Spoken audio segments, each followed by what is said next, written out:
ഇപ്പോൾ CPM നേതാവ് നാസർ കോളായി കൂടി നമുക്ക് പറ്റുന്നു. ശ്രീ നാസർ കോളായി, താങ്കൾ കേട്ടിട്ടുണ്ടാണ് ഇപ്പോൾ വീക്ഷണ മുൻ എഡിറ്റർ ശ്രീകുമാർ പറഞ്ഞതാണ്. അവിടെ 3 വിഷയങ്ങളേ ഉള്ളൂ. ഒന്ന്, അൻവർ UDF-നൊപ്പം നിൽക്കണമോ അല്ലയോ എന്നുള്ളത്. രണ്ടാമത്തത്, എന്തുകൊണ്ടാണ് LDF-ന്റെ CPM-ന്റെ സ്ഥാനാർത്ഥിയെ പ്രഖ്യാപിക്കാത്തത്. മൂന്നാമത്തത്, BJP-ക്ക് എന്താണ് BJP-യുടെ നിലപാട് മണ്ഡലത്തിൽ എന്നുള്ളതാണ്. അവിടെ നിലമ്പൂർ മണ്ഡലത്തിൽ കഴിഞ്ഞ ദിവസം BJP കോൺഗ്രസിൻ്റെ ജനറൽ സെക്രട്ടറിയെ സമീപിച്ച കാര്യങ്ങളൊക്കെ നമ്മൾ വാർത്തയിൽ വന്നതാണ്. നാസർ കോളായി, ഏതായാലും എന്തുകൊണ്ടാണ് ശ്രീകുമാർ ചോദിച്ച ചോദ്യങ്ങളിൽ ഒന്ന്, UDF-ന്റെ ഭാഗമായി നിൽക്കണമോ അൻവർ അല്ലയോ എന്നുള്ള ചോദ്യമാണ് ഒന്നാമത്തെ. രണ്ട്, എന്തുകൊണ്ട് CPM-ന്റെ സ്ഥാനാർത്ഥിയെ പ്രഖ്യാപിക്കാൻ വൈകുന്നു. ഈ ചോദ്യങ്ങൾക്ക് താങ്കൾക്ക് മറുപടി കൊടുക്കാൻ പറ്റുമെന്ന് തോന്നുന്നു. നാസർ കോളായി. ശ്രീകുമാറിന്റെ പൂർണ്ണമായി ഞാൻ കേട്ടില്ല, നിങ്ങൾ പറയുന്നത് കേട്ടുള്ളൂ. എന്തായാലും നിലമ്പൂർ തെരഞ്ഞെടുപ്പിൽ അൻവർ ഒരു പ്രസക്തിയെ ഒരു വിഷയമേ അല്ല എന്ന് കഴിഞ്ഞ ദിവസങ്ങൾ തെളിയിച്ചുകൊണ്ടിരിക്കുകയാണ്. പക്ഷെ അൻവറിന്റെ പിന്നാലെ ആയിരുന്നല്ലോ UDF. അൻവർ ഉന്നയിച്ച മുദ്രാവാക്യത്തിന് ഒരുപാട് പ്രസക്തിയുണ്ട് എന്ന് ആയിരുന്നു UDF നേതാക്കൾ പറഞ്ഞിരുന്നത്. അൻവർ പിണറായിക്കെതിരെ കൊണ്ടുവന്ന അതിനെല്ലാം പ്രസക്തിയുണ്ട്. അങ്ങനെയെങ്കിൽ അൻവറിനെ ഇവരെന്തുകൊണ്ട് കൂടെ ചേർക്കുന്നില്ല?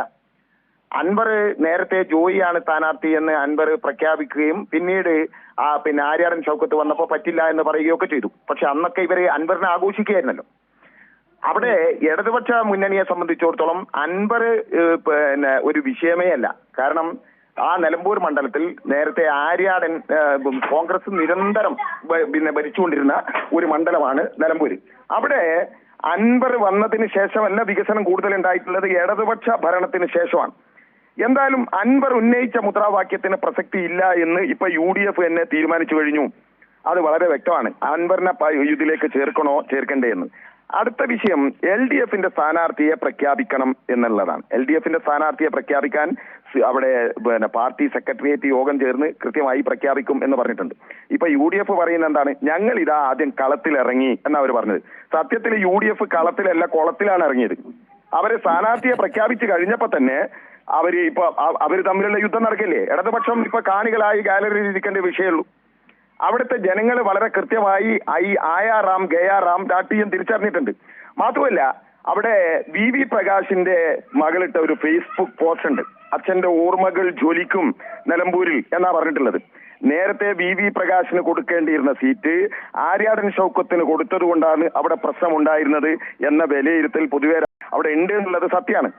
അതുകൊണ്ടാണല്ലോ VV പ്രകാശ് നേരത്തെ സ്ഥാനാർത്ഥിത്വം കിട്ടാതെ തിരുവനന്തപുരത്ത് നിന്ന് മടങ്ങി നിലമ്പൂരെത്തിയപ്പോ വലിയ പ്രകടനം നടന്നല്ലോ VV പ്രകാശിന് അനുകൂലമായി. നിലമ്പൂർ റെയിൽവേ സ്റ്റേഷനിൽ വെച്ച് കോൺഗ്രസ് പ്രവർത്തകർ വലിയ പ്രകടനം നടത്തിയിട്ടാണ് VV പ്രകാശിനെ കൊണ്ടുപോയത്. അത് കഴിഞ്ഞുള്ള തെരഞ്ഞെടുപ്പിലാണ് സ്വതന്ത്രനായ PV അൻവർ അവിടെ വരുന്നത്. അന്ന് ഈ ഷൗക്കത്തിനെ തോൽപ്പിക്കാൻ VV പ്രകാശിന്റെ ആളുകൾ ഉണ്ടായിരുന്നു എന്നുള്ളത് അവിടെ കോൺഗ്രസും UDF-ഉം തന്നെ പറയുന്ന പരസ്യമായ ഒരു രഹസ്യമാണ്. ഇപ്പൊ VV പ്രകാശ് രണ്ടാമത് മത്സരിച്ചപ്പോ അദ്ദേഹത്തെ തോൽപ്പിക്കുകയായിരുന്നു എന്നാണ് പറയുന്നത്. നമ്മളെ സംബന്ധിച്ചിടത്തോളം ഇടതുപക്ഷത്തിന്റെ ജയമാണ് അവിടെ സംഭവിച്ചിട്ടുള്ളത്. കുറഞ്ഞ വോട്ട്, നേരിയ വോട്ടിനാണെങ്കിലും അവിടെ ഇടതുപക്ഷം ജയിക്കാനുണ്ടായത്. അതുകൊണ്ട് തന്നെയാണ് VV പ്രകാശിന്റെ ഓർമ്മകൾ ജ്വലിക്കും എന്ന് മകള് ഓർമ്മിപ്പിച്ചത്. VV പ്രകാശിന്റെ ഓർമ്മദിനമൊന്നുമല്ലല്ലോ. ഞാൻ മനസ്സിലാക്കുന്നത് കഴിഞ്ഞ ഏപ്രിൽ മാസത്തിലാണ് അദ്ദേഹത്തിന്റെ ഓർമ്മദിനം എന്നാണ് എന്റെ ധാരണ. എന്തായാലും ഈ തെരഞ്ഞെടുപ്പ് പ്രഖ്യാപിച്ചു കഴിഞ്ഞപ്പോ VV പ്രകാശിന്റെ മകൾ അത് എഴുതിയിട്ടുണ്ടെങ്കിൽ ഒരു അച്ഛന്റെ ഹൃദയം പൊട്ടി വേദനയോടുകൂടി മരിച്ച ഒരു അച്ഛന്റെ ഓർമ്മകൾ ജ്വലിക്കുമെന്നാണ് പറഞ്ഞത്. കോൺഗ്രസിനെ സംബന്ധിച്ചിടത്തോളം ഇതൊരു വിഷയമാണോ?